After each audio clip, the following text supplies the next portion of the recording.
Hello students.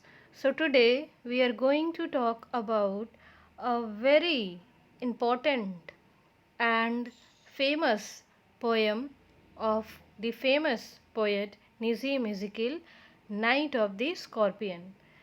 This poem stands like a milestone in Ezekiel poetry. According to Christopher Wiseman, it is a very valid poem, continuing a fascinating tension between personal crisis and mocking social observations. According to H.M. Williams, the peasants' superstitions about the scorpion but are seen in the juxtaposition to the modern skepticism of the father and the poetic magic of religious ritual. This poem, Night of the Scorpion, published in the exact name 1965. This is one of the finest poems of Nizam Ezekiel. In the first stanza of the poem, the poet narrates himself in the first person. He narrates that his mother was stung by a scorpion one rainy night. There has been continuous rain for 10 hours, and during this time, the scorpion had been concealed behind a sack of rice. But it came out into the rain once again to discharge the poison in its tail.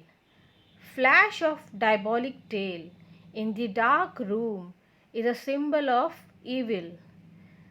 The scorpion, it bites the mother and again it rushes back to the rain.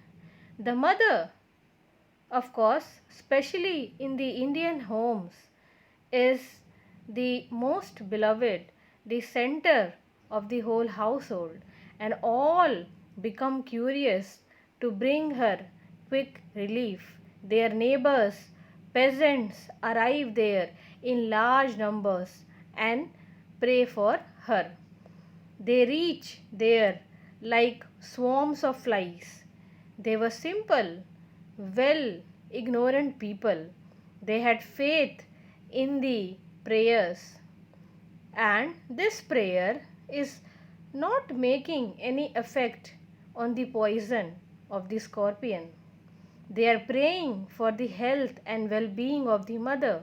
They sit around their mother, muttering their prayers, casting their spell with the peace of understanding. They have the wisdom how to exorcise evil spirit and bring peace to the lady. Neighbors, they continue to come as rain is continuing to fall. The world of magic, superstition, irrationality, and blind faith is now placed with the world of science and is presented by the skeptic, rationalistic father. He pours a little paraffin upon the beaten toe and burns it so that the poison could be burnt out. And the son watches the flame feeding on the mother with interest. The father tries to tame the poison in his own scientific way, and the neighbors, they are still continuing, they are chanting their incantation. The poison doesn't have any effect. After 24 hours, the suffering ends for the mother. And mother, after this intense agony, after this intense pain, the first sentence which she utters is,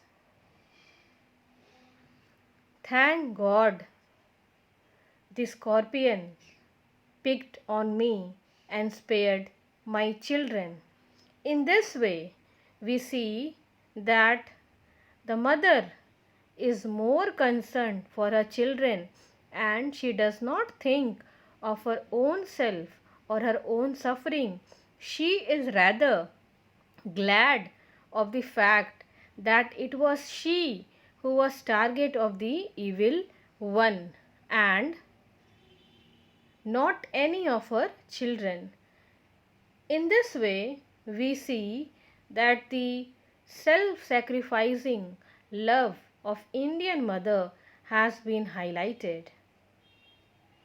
According to M.K. Nayak, it would be more appropriate to characterize the basic theme of the poem as the mystery of evil and the enigma of suffering attendant upon it.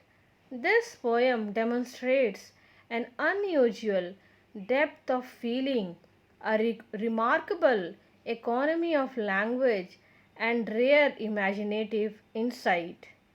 This poem also gives a peep into the Indian villages where where superstition stand, and it has been contrasted with the modern scientific ways.